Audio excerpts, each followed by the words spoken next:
Okay, so it's noon Eastern time, so let's get started. So this is exploratory online seminar number 102. Today, I'd like to cover introduction to XmR chart. Before getting into it, let me introduce myself. My name is Kan Nishida, CEO at Exploratory. Exploratory is a company we started back in 2016 to democratize data science. Our vision is data-informed decision-making is essential for making the world better. So therefore, we like to democratize data science. And we actually we work and then do everything under this mission of the democratizing data science. So what this exploratory is it's really a modern, simple UI and platform to make it easy to access data and manipulate or transform the data. We call it data wrangling, and visualize that data or analyze the data so that you can gain insights from the data. And once you gain the insights, you want to communicate with others through a dashboard and note and so on. So all this stuff can be done within this modern and simple UI in a cohesive manner. So data access, we support a lot of different types of databases, and also we support cloud storage, cloud apps, or files, and so on. And once you get the data by accessing this, and then Exploratory immediately generate the summary view that gives you some kind of like a grand summary of your data. Once you have that data, usually like you want to understand the data, you want to visualize or analyze it, but most of the time the data is not in the format that you like. So you want to do the data wrangling. You can do various types of the data wrangling operations through the UI by selecting the column header menu or UI dialogues. And once your data is ready, then you want to visualize with various type of the chart types and with a various number of chart features or functionalities. And then like you want to do data analysis by using statistical or machine learning models or statistical testing or clustering or time series forecasting and so on. And regardless, you find insights with analytics or visualization, or just maybe like just data wrangling. Once you find those, and then first, like you want to see you can create a dashboard so that you can monitor your important business business metrics in a very interactive way. Or you can use Note to summarize or write down your discoveries or findings so that you can communicate better with others. Okay, so these are the kind of like a high level overall features of exploratory, and I think that's enough for the introduction. So let's get into the seminar itself. Thank you so much for joining. This is exploratory online seminar number 102. Today, I like to do is an introduction to XmR chart. XmR chart is something that like we introduced as part of version 10, which we released, I think it was like a couple months ago. It's really to make it easy. The new feature itself is not really the XmR chart itself. It's more like the functionality to kind of add on functionality to the existing set of charts so that you can use that to make that XmR chart very easily. So I like to introduce that one, but also like I like to also cover like why XmR chart, what is it, and then like why we are talking about now kind of stuff first. Then get into eventually how you can create XmR chart with exploratory. Okay, so this chart itself was invented by Walter Schuchart and his team back in 1942. Gosh, this is almost like 80 years ago. Walter Schuchart, you might recognize his name. He is the mentor or the teacher of the Edward Deming. Edward Deming is a guru of statistical quality control. Help the Japanese companies to produce such a high quality products by statistical quality control. Later, he was invited back to America, and then he helped American companies to, get to produce higher quality of the manufacturing of productions as well. Okay, so but anyway, so this chart itself was invented way back, but somehow it was being ignored. Nobody really paid much attention to it, even Edward Deming and his team as well. So by the time he was invited back to United States, after the American companies saw huge success in Japan by employing his technique or framework. So Deming is now in the United States, and he was often working with another gentleman called Donald Wheeler. And they start hearing this word XmR chart from like some clients that they are working with. So they kind of went back and they discovered that chart actually was invented by Walter Schuhart and his team way back, but somehow it was not really used, or whatever the reason. But anyway, so after they realized the usefulness and application for much broader fields, not just like manufacturing plants and production, but it can be used for like general business operations. So they saw the value of it, and then they started evangelizing. And then this, especially Mr. Donald Wheeler, he's a statistical quality control consultant.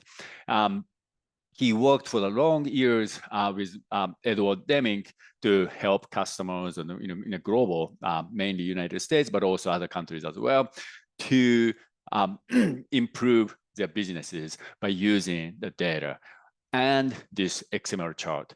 So he actually wrote this book. He wrote a lot of books, but one of the books is called Understanding Variation.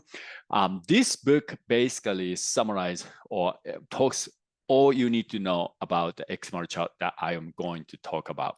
But it's such a knowledgeable, such a amazing information and knowledge in this book. So I highly recommend anybody watching this seminar should go read this book.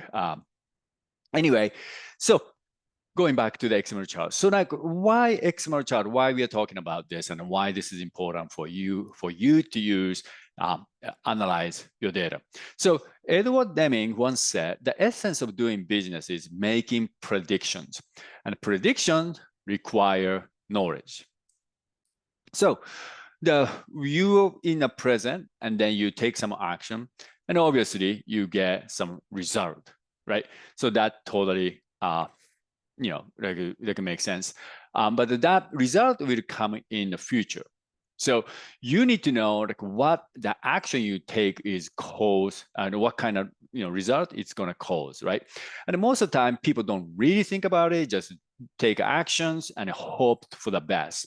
But you actually blindly, or maybe without knowing it, you are predicting. Let's say that you want to hire this particular person, and then because hiring this person will help you, cut down some of the costs or improve the sales or whatever the things, right? So, or you might want to do the Facebook ad, and then you just add like maybe like $100 a month or something like that. You are expecting that will improve or increase the sales, right? So like whatever we do, take actions, regardless if we know it or not knowing it, we are actually predicting, right? So here, like a month later, what happened? So now whatever the action you took a month ago is in past. So now you're in this present time, right? And then ideally, what you want to do is you want to learn from the result of the action you took a month ago, because that is the sort of like a box of the knowledge that you can actually obtain. Because if based on the knowledge, then hopefully you take the better action, maybe revise the action, or maybe same an action because things are going well, or something like that, right? So you're going to take another action and for the future. So typically that result from the past action is formatted in the form of like a data, right? So that's where the whole data analysis comes in. You're looking at the past data. Why? Because you want to gain insights or knowledge from that data. But what kind of knowledge you want to get is the knowledge that you can use to make better action in the future. So therefore, the knowledge must help you to predict the future in a more reasonable way. Okay, so this is the part is the learning. So we do the data analysis, but we are really learning what works, what doesn't work, and how it works and how it doesn't work. Okay, so now you want to get the data and then let's gain the knowledge, right? So ideally, when you have the chart like this, okay, somehow the sales is going up or signups, conversion is going up, signups are going up or something like that. It's great. Hey, you did this a month ago. Good job. Because thanks to you, things are going well. Or you might be doing some kind of like A/B testing. You might be heard of it. So one group is A, another group of users or customers B, and then you take actions only for the group of A customers or users. And then seems like engagement is going up or conversion is going up. So compared to other group that you didn't take action, so things are good, right? So that's a kind of a textbook great story. But however, we live in a reality world. And in reality, this is what would happen in most cases. So if you're monitoring the signups, you want to increase the signups to your web service or your product, or our case is the exploratory, web page. We want new users to sign up to become exploratory users. So now somebody told me, hey, signups increased 10% compared to the last month. Oh, that's great, right? The 10% increase, I like it. So, but what essentially is saying is when you have the line chart and the monitoring, the signups month to month, and the 10% up is compared to the last month. So let's say this is the March, and then basically compared to February, 10% up. So things are good, right? But next month, same guy told me, hey, signups went down 30% compared to the last month. So that's not good, 30% down. So essentially, when you have the chart, this red point is what we are talking about. So surely this month, like April, is down from the months before. And then we go on and go on the next month, and then next couple months pass by. And then when we visualize that with a line chart, it becomes something like this. So after a year or maybe like in this case, like maybe 15 months of the experiment, you did something and then we waited for a year. Usually you don't wait for that long, but let's say look back or hindsight. This is what you can tell. So, okay, maybe the half of the time was actually good, right? And half of the time is bad because the data was going up and down, up and down, up and down. And then we reacted every single time went up. We told ourselves, we're great. We're a great team. We did a good job. But then half of the time, or whatever the time it went down compared to the months before, we told ourselves, hey, something going wrong. We got to fix it. We got to find something. Hey, you're not doing well. Maybe you're fired or whatever the stuff. So we are reacting for this variation. And then, so it's almost like when you look at this after 12 months later, or a year later, or something like that, you can tell, hey, we are, were we kind of stupid by responding to every single thing? Because at the end of the day, it looks like it's not really like a good or bad. It's just kind of like a normal business, right? So what happened? And then okay, you know what? Let's not compare with the last month or previous period. Why don't we just compare with the average? Comparing to the average, most of the people do, right? So even the test score or baseball, you always compare to average. And if you're better than the average, you're good, right? So the problem is that too, same thing, because by definition, average or mean is a center, right? It's kind of a middle point. So that means half of the time can be good and half of the time can be bad. And then again, the same thing, after 12 months later or 15 months later, when you look back, you're just reacting. But at the same time, sales or signups or whatever were not really going well or going down. So basically, whatever the action you took was not really working in either way. Okay, so that's a problem, the typical data-driven approach. People talk about data-driven, hey, look at the data, get the dashboard, define the business metrics, but then people ended up like reacting every single ups and downs, and the people will get tired, and people stop even watching or monitoring those type of metrics. So the problem is we are so focused on the voice of customer instead of voice of process.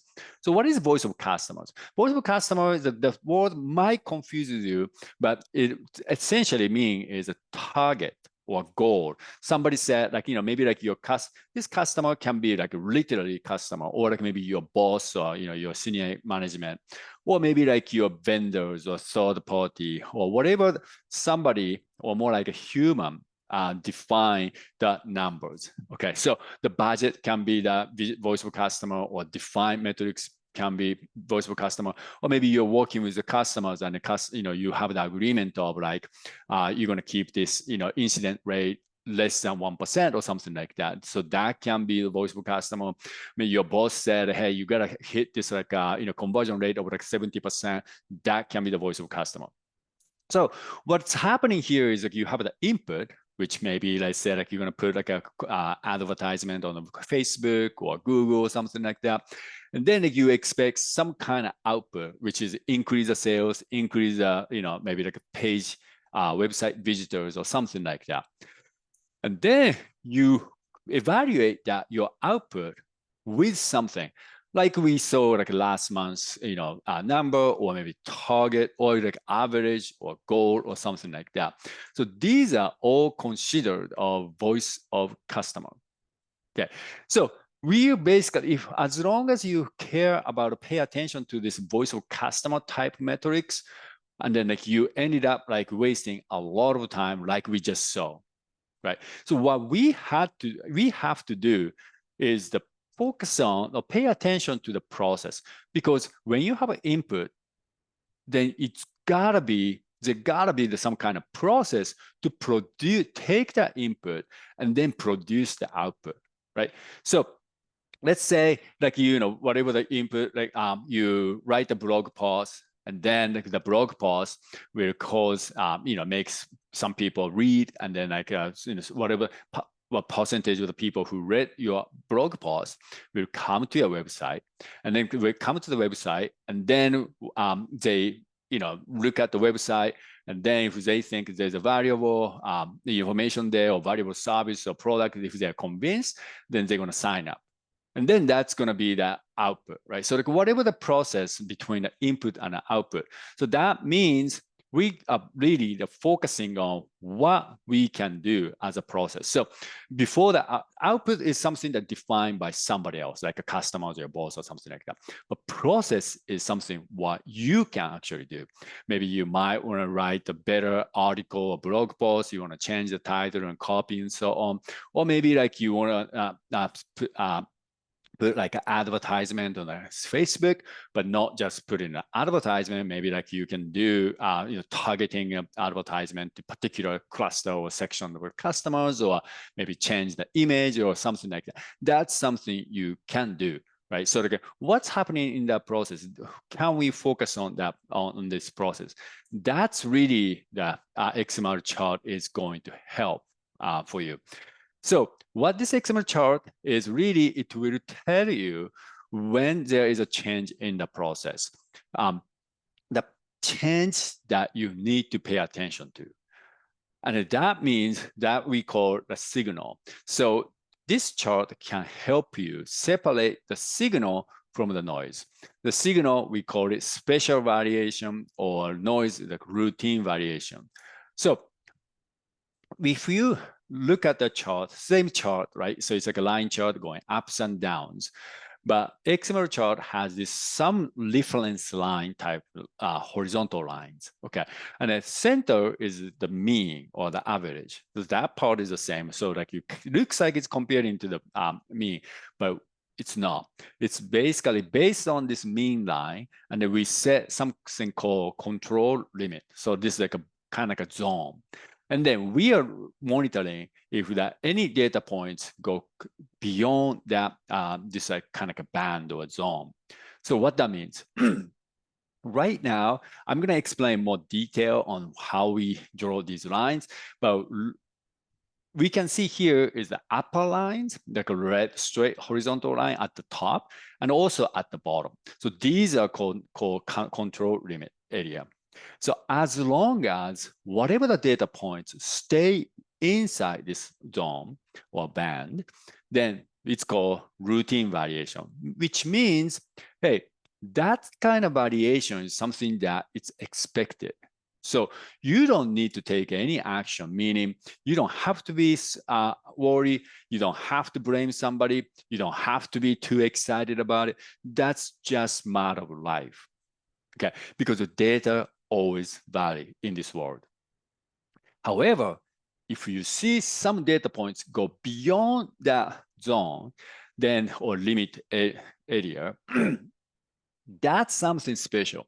That's called special variation. That makes you take some type of action. You gotta find out what's happening, why that caused it.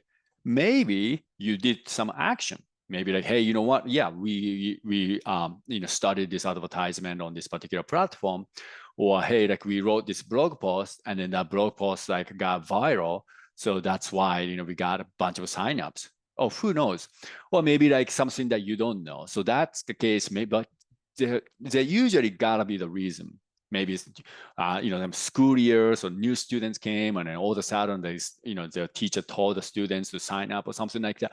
Something that you already know or already knew, or something that you don't know, but then you gotta investigate to find out. Regardless, you want to find out and then take some kind of remedy if necessary. Because this is the current process, right? So like as long as all those data points and you visualize with the chart, and then this is sort of like expected variation, which means like routine variation. And when you have the special variation, this might be the signal of getting into a new trend, okay? So that means maybe like just 2 months ago, a month ago, or something, like you take some actions. In that case, this is great. Now like we got the sign up, going higher, and then not just like a fluke. It's actually from that point something started changing. We changed the process of how we write a blog post or how we put the advertisement. We change the strategy or whatever, and then we get into the new process. Okay, so that case, once we get into a new process, again, we can draw those like control limit lines. And then like within that is a new process that's a routine variation. And then we can see like if it goes beyond, maybe going higher, going lower. That's the part like you want to monitor. But regardless, important thing here is we can separate the old process and new process. And then either way, we are really focusing on the process, not the voice of a customer, but we are focusing on the voice of process. Okay, so now like how we draw those lines, like what the XmR chart looks like, just a line chart plus those bunch of like horizontal lines, right? So XmR chart is really the X and MR chart. X is whatever, X means really whatever, right? So maybe this can be the signups, can be the sales, can be the churn rate, and can be conversion rate, whatever that could be, that whatever that you're interested in, okay, or your metrics basically. And then the MR is stands for like a moving range that I'm going to explain in a quick seconds. Okay, but first we have the X and the MR. Right. So like once we get the X part of the chart, we draw the average line or mean. Okay. And the mean is something that like, hey, every single data point, and then we calculate the mean. That's simple, right? So then from here, what next one is MR chart, right? So how we get the MR chart? MR chart is really the difference from the previous value. So let's say the 2023 February, this is like second line on the left side. And then you're comparing to the 1 month before, like January. And what's that difference? One thing though, we correct this to be the positive number. It's like an absolute number. So we don't keep like a negative. So it's always a positive numbers. Okay. And so that's the moving range. And we can actually even like draw the moving range chart as well. Okay. And then we calculate the average of the moving range. In this case, happened to be 15.14. Okay, so now we got the two mean or two average lines for one for X, one for MR, right? And then we, based on that, we can calculate the control limit. And how you calculate the control limits? Okay, so this is the formula. Control limit equal mean X. So mean X is something that we already calculated, right? And from here, so plus minus 3 multiplied mean of MR, moving range. Okay, so we already calculated mean X and we already calculated mean MR. So we can calculate control limit now. However, the mean MR really is the approximation of standard deviation. Okay, the standard deviation, if you're familiar with the standard deviation or the statistics, right? It's really like what the standard deviation is, like average variance. Like this is the kind of like a typical or average, variance that you see in this data. And then you calculate, that basically the difference between the mean and every single data point. And then like you square, and then I get the average, and then you root, and then get back to the original unit. However, this one too is kind of like doing the same thing, just a different way of calculating it. Okay, but there's one problem here is that there is a bias depend on that data. This one is not necessarily representing well of the standard deviation. So you want to add this something called D2, like bias correction constant, and then you want to divide by that. Then this value, right side of like a 3 multiplication, it's going to represent more better or closer to the standard deviation. So what that means, so bias correction constant, there's such things been defined. This is a constant. So you put up this table and it turned out like n equal 2 is 1.1284. Why there's n equal 2? In this case, we are talking about a 2 data points difference, right? So like February, January, we take the 2 data points and then get that difference. So that's why like n equal 2. Okay, so 1.1284, bring that into the below of this division. And then what happened is this will represent, this red squared part will represent better approximation of standard deviation. And then this 3 is really the 3 sigma. If we right side is the standard deviation, the 3 times mean 3 sigma or 3 standard deviation, right? So, and then that means when you look at this formula, you can calculate 3 divided by 1.1284 first, and that will equal 2.6586. Therefore, bring that to like just kind of about 2.66. That is the key number to calculate the control limit for that XmR chart. Okay, so that 2.66 multiply mean MR. And by this time, we already calculated the mean X and the mean MR. So therefore, we can calculate the control limit. Okay, so just wrap this up, this formula. Maybe some of the stuff is kind of like a little kind of complicated. And to be honest, I am not 100% clear on this, how this like a bias correction constant came from. So there's some kind of like a weird stuff going on. But the point here, though, intuitive understanding with this formula is that mean MR, this inside the red square, means that approximation of the standard deviation. So it's basically the standard deviation. And you want to add, you want to multiply 3, that's to make it 3 sigma. Why you do the 3 sigma? If it's a probability distribution is normal distribution, then when you have the 3 sigma, that means within that range, you have the 99.7% of the data, and then outside is like 0.3% or something like that, right? So that's why they do this 3 sigma. However, this mean MR is not exactly the standard deviation. And this one, this is the important part, was not assuming the underlying data is normal distribution at all. So it can be used for any type of distributed data. So that's actually the beauty of this XmR chart. But anyway, so therefore, like you put this like that's why like you calculate the standard deviation this way, and also you add the bias correction constant. Long story short, this one is really doing is that try to calculate the 3 sigma or 3 standard deviation of the mean. Okay, how in a way that we don't have to be constrained by the assumption that underlying distribution is normal distribution. Okay, so anyway, so get back to the original data. So we already know the mean of X is 40.27, and the mean MR is 15.14. So they put those numbers in the formula, and then you can calculate, and then it turned out the 40 control limit is plus minus. So between the 0 and 80.54.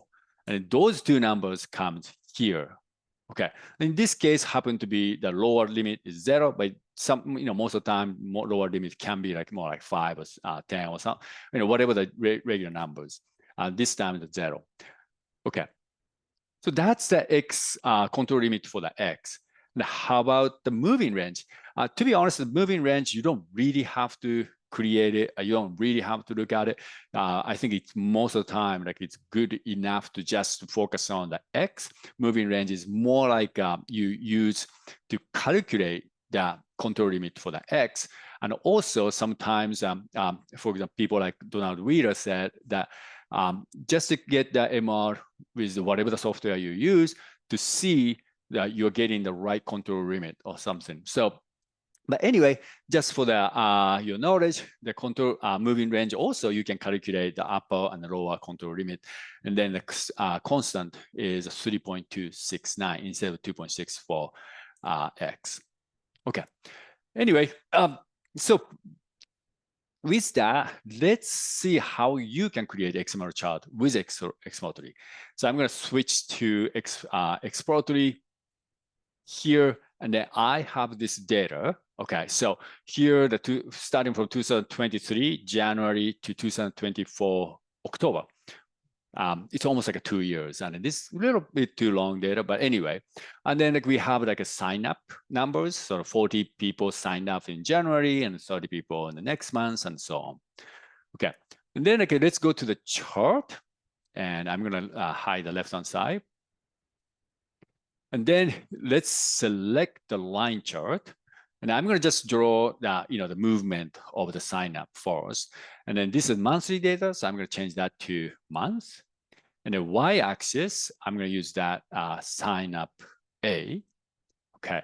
And then, the pin is at the step before. That's why you're seeing a lot of different metrics, but I'm gonna just move that to step 4. Anyway, so we have the chart like this.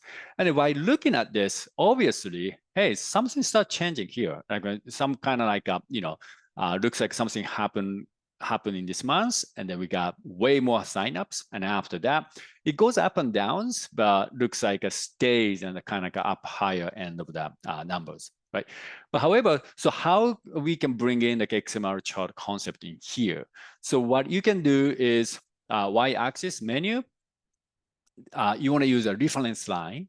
And from the reference line, first you want to do is select the mean to draw that horizontal mean reference line. So click apply, you get this gray color line. So this represents the mean or the average for all of these sign up numbers. Okay. And then now from here, I'm going to just change that to red color. So to change that, on the same property dialog, and click apply or click hit the enter key. Okay. So now from next one, so we want to show those control limit, right? So you scroll down here in the dialog, and there's a range setting. Range setting used to have this confidence interval, standard deviation, and so on. But from version 10, we added this control limit for X and MR. Right now here, we're talking about X, right? X meaning sign up in this case, right? We're not talking about MR. So I'm gonna use the control limit for X. And then let's see what is gonna happen. So click on apply, boom. So this is the control limit now. And then how we calculate a control limit? Well, we have this control limit constant 2.66 by default. And then, you can change it, but I don't see any reason like you want to change this one. But anyway, you multiply and you get this value. Okay. And then behind the scene, we calculate the moving range and get the mean of moving range, and then calculate, multiply 2.6, and then draw these lines. Okay. And also another thing is you don't really have to have this like red color background, so you can uncheck fill background because sometimes it's a little bit too noisy like that. So now like we have 3 lines, average and upper limit and then lower limit. Another thing you could do is at the bottom, center line for range setting. Click on draw center line. What's center line? We'll click on that.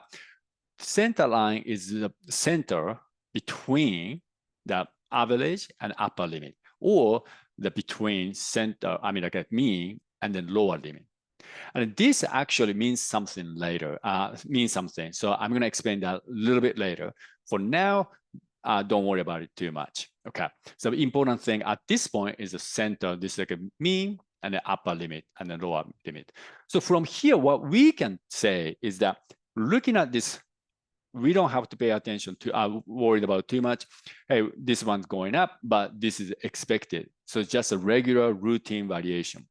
Because when we have to pay attention or take action, need to take action is the data point goes above the control limit, right? But there's one problem here is that as long as you include all the data, most of the time, you'll never be able to see any data point goes outside that control limit, because this calculation is done based on all the data points, right? So we are basically assuming all of the data kind of like variance and stuff were kind of like a routine. And then, like if there's any data point going beyond that. So sometimes you see that kind of really crazy outlier type of the data, you can, but based on our experience, most of the time, like you don't really, like sometimes a fluke, but it's not really important special variation. What happened though is, hey, looks like some processes change. Process meaning like whatever the system, whatever that we are doing, been changed around here, like April 2024 or May 2024. Or it maybe could be here as well, right? And then, so that's a kind of important part, because based on some kind of process we have in place and what is going to happen in the future, that's always like what we actually want to know. Maybe like you take certain type of action, what happened after that, right? So maybe like around here, if such a case, we don't know with this data, but maybe something you did, and then maybe like something start changing. And in that case, this control limit should be calculated based on the existing process or system, not the entire system, including the existing and the changed or new process, right? So you can actually change that here. So I'm going to click on this green button, or from the menu, the reference line. Either way, it's the same thing. So here's the reference line property, right? And here, base data range, you can actually set the base data range as well to calculate this control limit. So what's that mean? So from here, like, hey, you know what? Like let's say like I want to use the first n months, or you can particularly set the value of, let's say like 2023, October 1st or something like that. But in this case, I'm going to just use this one because it's so easy to do it. So first n months, what that means? So starting from 2023 January, let's say like if I select the 10 months, right? And based on this period, this is something that like we could, have some kind of like old system. We didn't do anything but then what happened after that, like we start changing our strategy, start changing our advertisement plan or something like that. Then maybe this one should be, go beyond that control limit. So therefore, like we have actually something's working, right? So in that case, period here, I'm going to set 10 because first n months, so 10 months, and click apply button. So notice this, the average is calculated based on the first 10 months of data. Control limit is also calculated based on the first 10 months of data. And based on that, this one, the first, November or December, the data went up, but it's not something good enough to say, big variation enough to say, for us to say, hey, that's something that changed the system or something like that. That's still kind of like expected zone or like in a range. Okay. However, this one, the 2024 June, that's something different. Okay, based on this 10 months of the variation or 10 months of the data. Or maybe, you know what, hey, we didn't do anything. This one's more like a fluke, but we actually did around the 2024 April, right? Then that means, okay, we have the system before, and let's observe what's going to happen after that. In that case, that's like a 12 months plus 4 months, so 16 months. So I can do is like a 16 months and apply. And in that case, notice that this average and the control limits are calculated based on all the data up to, what's this one? 2024 May. Okay. So that from here, we can tell, oh, wow. So this like a June actually went outside the limit. So therefore, something changed. And if you place some kind of like a different plan or change the system, then you can tell yourself, hey, you know what, something's working, right? And maybe after that, maybe going down and up and stuff, but it seems like from this point, system or process has changed. And that is something that you want to pay attention to. Not around these points. You don't have to be too excited. You don't have to be too pessimistic or anything like that. But this one is something that you take it serious. Okay, so that's the part that XmR chart helps. Another thing you could do, and we do, is that, hey, after this point, obviously system change, and because we improve the product and service and then so on. So therefore, that means this period should have its own control limit, right? So now, like, I want to monitor this part is fine, but also this part, I want to monitor to see next month. I want to make sure the data doesn't go way down or, maybe like way up, which is actually great, but something that we want to observe, and if that it's a regular routine or special routine, right? So that case, you can create two groups, the old group and the new group, right? Whatever the name would be. So how you can do it? Well, you can use a color to create the groups. So, and then you assign the same date column. And first, this one is the year. So that means the 2023 group and the 2024 group. And then at this point, still the first 10 months of the data is used to calculate this control limit. But I'm going to change it, go back to the difference line dialog. And here, the group by right now is our old data, right? But I'm going to separate to the two groups for the reference line. So that means we're going to see the two different mean and the control limit. So what that means, I'm going to select that, the color by, and apply. And now we have two different groups based on the colors. In this case, 2023, 2024, right? So two different mean and two different control limit. Okay, and I'm going to remove this first elements at this point. Doesn't make sense. So like I'm going to just click on that. That's not going to change anything in the chart itself. Okay. But now we have two groups. But that's not something I said. I said, well, how about creating this group as a new system? And then so that we can monitor if any new data point is going to go outside the points or not, right? So I want to cut it around here, which is like 2024 May. So in that case, the color by, you open the color by dialog. And then right now, based on the year, but you can actually change the grouping type to either manual or logical condition. I'm going to go with manual. And you can set the cutting points. Because in this case, I want to create just two groups. You want to create 3 or 4 groups, then you want to select the logical condition to create the condition. Anyway, so here you type the date in a standard format, which is like connected with the hyphen, 4-digit for year, 2-digit and for months and day. So in this case, 05 and then 01, and then click apply. And here we have two groups. And if I click on the apply button, and what happened is now we have two groups on the blue group and the orange group. Okay. And then obviously you see here is a two different, which we call it, the mean and the control limit. So from this point, and then let's say like a new data comes in, and this one data is coming from Excel, can be coming from database or whatever, right? And next month, all you need to do is click on this icon to re-import data from the data source. And in the Excel case, somebody literally manually add the new lines or new row. In a database, just simply like SQL will get that new data, whatever the data source could be, and then it will be new data points. And then if the new data points goes above this control limit or beyond, stay in this control limit, that's the question that you want to pay attention to now.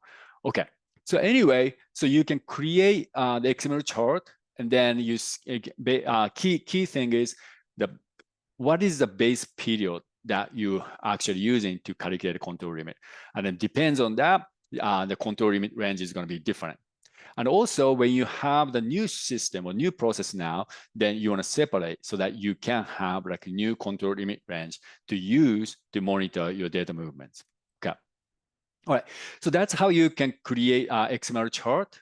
And from here, I want to do the last kind of like a wrapping up. So there's three rules for finding signals. And at first, we talked about only for the rule one, actually. The data points goes outside the control limit lines. And we know this one.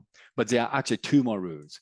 So second is that the 3 out of 4 consecutive points are closer to a limit than the center limit, center line.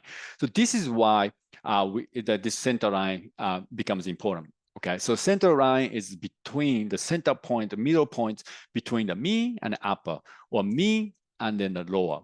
Okay, and then sometimes the dot or like a data point itself doesn't go beyond the upper limit or lower limit, but obviously it's kind of like stay at the above, right?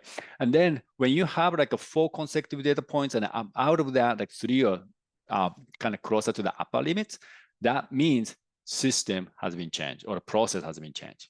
Okay, so that means if you did something to expect something to go up and that is working. Otherwise, if something like going down and something's not obviously working, you gotta fix it. Okay, so that's the part. So like this fourth point, I mean like most right-hand side red points, when you get this data, then you gotta take actions.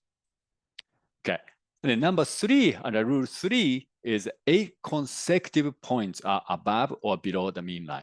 It doesn't go beyond the center lines, but it just somehow keeps being on the one side of the mean line. Then that's also the point. Hey, you got to take actions. To be honest, it's like a 7 or 8 or 6, that kind of stuff. That doesn't matter. Well, it's just kind of like a generally recommended way, or Donald Reader or the other folks were recommending these 3 rules. So, and we actually use this, and then but honestly, like we start taking action like around 6, 7, 8 points. Obviously, the trend, visually we can see the trend is change, so we don't really wait until ACE, but it's kind of like a generic advice is 3 rules, and then the third rule is this one. Okay. To wrap this up, so what's the difference between the traditional limited comparisons and the process behavior chart? And that's Donald Wheeler's word in that book I recommended. And he said the difference between the superstition and the knowledge. So traditional approach is that like even the dashboard, you always compare to the last month or even the year before, or average, or whatever the stuff is. Those are like kind of a spec, right? Those are somebody that came up with. How about like comparing the last month? How about comparing the average? It's very like what do you call it? Arbitrary, or like very, somebody randomly created that standard, right? Instead, let's try to understand the variation of that data, of that metrics, of that process. And from there, let's try to see the change. Based on that, let's try to observe what happened, right? So that's the XmR chart, or process control process behavior chart type approach. Okay, so the voice of customers is the one that kind of superstitious according to Donald Wheeler. Instead, let's focus on the voice of process. I think that's really that XmR chart is trying to do. And the two biggest mistake when it comes to look at the data. So this happens a lot of data-driven company in the world. Many people talk about data-driven, but most of the people are using the data in a wrong way because they interpret noise as it were a signal, as if it were a signal. So they just, their approach is very reactionary. And then they ended up wasting a lot of time and energy. And what happens after 3 or 6 months later, people will get tired and people stop watching or monitoring that metrics because they start understanding, hey, sometimes good, sometimes bad. There's nothing you can do about it kind of thing.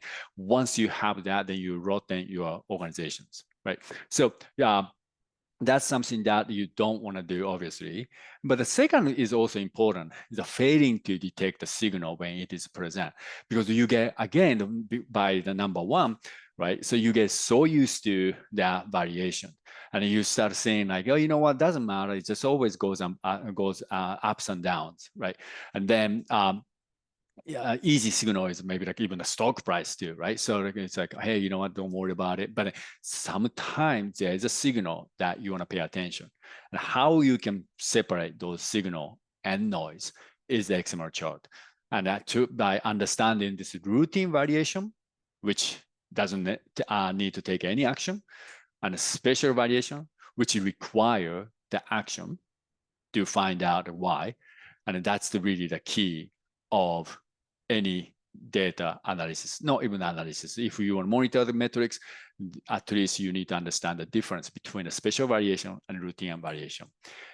Because by using this idea and XmR chart, you can clearly tell the old process, a difference between old process and new process. Ideally, you want to create a new process or you want to improve to new process. By using this chart, and you can ask more important questions. First, is expected things happen? Something unexpected things happening? And if that's the case, what's happening? Let's find out. Like what's happening? Maybe the good thing, maybe the bad thing, whatever. Or was there any change in your process? And if that's the case, when did it start? You don't want to wait till like 6 months later and then you realize something good happened 6 months ago, something bad happened 6 months ago. You want to capture that signal right away as soon as possible. Did our experiment work? You try to do different things. You don't have to, I mean, like most of the time, you can't even do the A/B testing, right? So big, Google kind of company that does a lot of A/B testing, but most of us don't have that luxury. But at the same time, we try different things, different approach, right? And if that's happening, and that's really what you want to know, initiating new things is easy, but nobody really look back and evaluate and learn from it. But the XmR chart will help you, not just like technical stuff, but in terms of how you think, it really helps you to think that way. And what output can we predict or expect? So this prediction expectation is that based on the control limit, that's really the prediction. Whatever you're doing right now, unless you do something, you do something to change, this is what you expect. Regardless you do or not, this variation, let's say a 20 to 60 sign up or something, that's what you expect. So within that, like, you don't have to react, right? So like something that you can, by using this chart, you can expect what you're going to get. Okay. So, and I want to conclude this seminar by going back to Mr. William Edwards Deming word. The essence of doing business is making predictions. Predictions require knowledge. And then knowledge is really, it's not about what you know, it's really about the information that you can use to predict the better outcome. Or it doesn't have to be better, but help you to predict the future. Okay, that's it for today. Thank you for joining this seminar or watching this seminar. If you have any questions, please reach out to me at kan@exploratory.io, or we have the Twitter at Exploratory Data, so please follow, and that's where like we make seminar announcement or recording and other information as well. Okay, thank you so much for joining, and hope to see you the next seminar. Please, again, thank you so much for joining and hope to see you at the next seminar. Have a great day. Bye.